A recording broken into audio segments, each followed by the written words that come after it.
¿Qué tal? Muy buenas, bienvenidos a su resumen sencillo, rápido y con una visión independiente del mercado y del que queremos que saquen al final del todo dos ideas para configurar sus carteras. Hoy en el editorial lo que estamos titulando es demasiado bonito para ser verdad, y es que recuerdan la semana pasada les estábamos diciendo que los mercados estaban cayendo más de un 2% en Europa y estaban a punto de abrir en Estados Unidos y estaban cayendo cerca del 2%. La noticia estaba detrás de los aranceles que prometía Trump para Canadá, México y para China, 25% para los dos primeros y 10% para el último. Pues bien, al final del día todo esto se olvidaba y decía que daba 30 días más para Canadá y para México para adaptarse a lo que él estaba demandando y mantenía los aranceles previstos de ese 10% para China. Esto hacía que los mercados se tranquilizaran y rebotaran a lo largo de la semana. A pesar de que hoy empiezan los aranceles con China y la respuesta que China ha tenido para poder sufragar todas las medidas que Estados Unidos está teniendo, las bolsas la semana pasada acababan con tintes tibios o positivos. En el caso del S&P solo se dejaba un 0,24%, el Nasdaq acababa plano. La bolsa europea subía un 0,73% y la bolsa china arrancaba después del año lunar chino con una subida del 4,75%, porque mientras había sucedido el evento de DeepSeek, las bolsas chinas habían estado cerradas. Pues bien, otro de los elementos positivos, las materias primas con subidas de más del 2,8%, a pesar de que el petróleo caía un 2,11% y con un gran catalizador como era el oro. El oro sigue haciendo nuevos récords y también la renta fija lo hacía bien, con subidas del 0,33%. Las criptomonedas acababan a la baja. Estos movimientos son coherentes con las entradas y los flujos constantes que hemos visto de renta variable en las últimas semanas y también con unos creadores de mercado que han tenido que suavizar los movimientos de la bolsa en los últimos días. Las grandes incógnitas es si esto se mantendrá o no. Y es que el viernes pasado veíamos una volatilidad a la baja y de no haber sido así nos hubiéramos quedado totalmente perplejos del movimiento del mercado la semana pasada, porque vimos el viernes una caída del 0,95% del S&P y caídas de más del 0,5% del Eurostock. Y la razón volvía a estar, como al inicio de la semana, en nuevas noticias sobre aranceles. Se decía a lo largo del fin de semana, Trump anunciaría nuevos aranceles. Pues bien, lo último que hemos visto es que Trump va a imponer un 25% de aranceles al aluminio y al acero importado para Estados Unidos. Seguro que ustedes se están haciendo la misma pregunta que yo.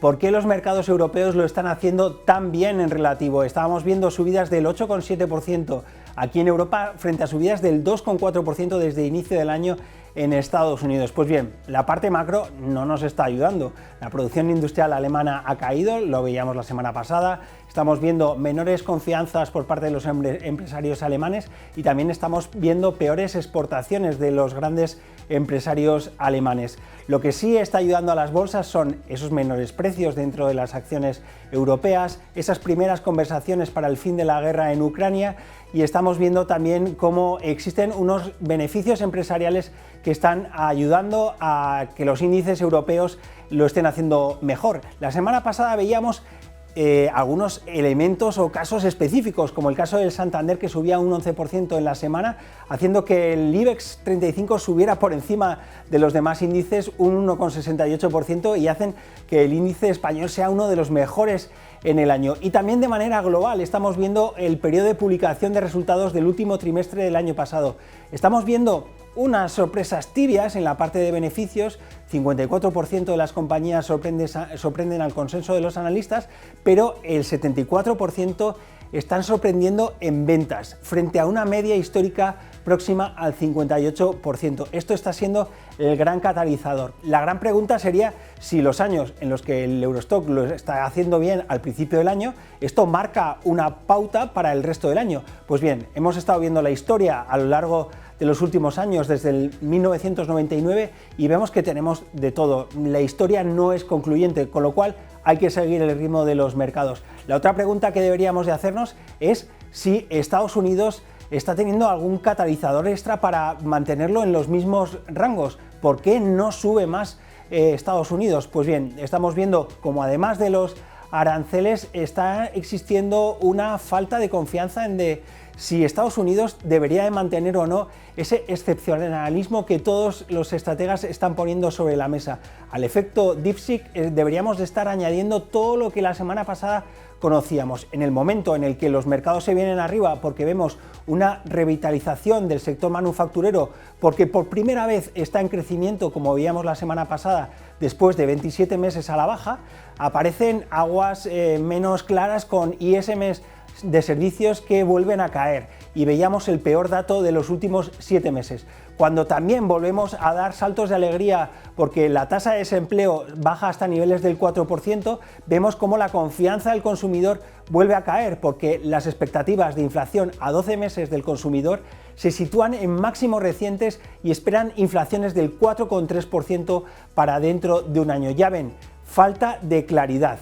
Lo que también era relevante la semana pasada, pero no tuvo efecto dentro de los mercados, eran las noticias sobre refinanciación del Tesoro norteamericano. El nuevo secretario del Tesoro anunciaba la refinanciación y, a pesar de haber estado criticando últimamente a Yellen diciendo que estaba emitiendo demasiado en el corto plazo, Bessent vuelve a hacer con Trump alianza para emitir en el largo plazo, con lo cual podríamos ver un aplanamiento de la curva. También la semana pasada veíamos bajadas de tipos de interés en Inglaterra, 25 puntos básicos, pero la noticia estaba en las dos personas que decían que querían 50 puntos básicos más, con lo cual el mercado está descontando 3 bajadas de tipos de interés más para Inglaterra. En esta semana en la cual parece que los aranceles son la única noticia, ¿qué es lo que tenemos que mirar? El IPC de Estados Unidos. El próximo día 12 se publica el IPC de Estados Unidos y pensamos que va a haber una sorpresa al alza. Actualmente está todo el mundo con muchos nervios respecto a si veremos una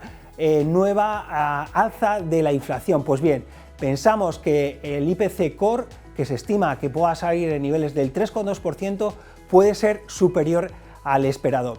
En estos momentos en los que están existiendo coletazos arancelarios, les traemos dos ideas. Uno, nosotros hemos estado fuera de los mercados de la India y en fondos de la India encontramos una idea. La semana pasada estábamos sentados con los gestores del Nomura India Equity Fund, un fondo gestionado por 3 gestores con gran track record dentro de la industria de gestión dentro de la India, que puede ser una nueva alternativa ahora que Europa está bastante bien en el año y podríamos necesitar otras alternativas para invertir. Y en la parte de renta variable directa, Inditex, que nos ofrece un potencial al alza de más 20%. Todas las semanas les dejamos con alguna idea o con alguna pregunta. En este caso van a ser dos. En primer lugar, aquellos que están invirtiendo en el oro para diversificar, ¿sabían ustedes qué correlación está teniendo el oro últimamente con el S&P? Bien, es positiva, con lo cual aquellos que estén pensando que oro les va a paliar las posibles caídas de bolsa, mucho ojo. Y la segunda pregunta, aquellos que están tan positivos en el yen y que no se atreven finalmente a entrar, ¿sabían ustedes qué están haciendo los especuladores actualmente con el yen?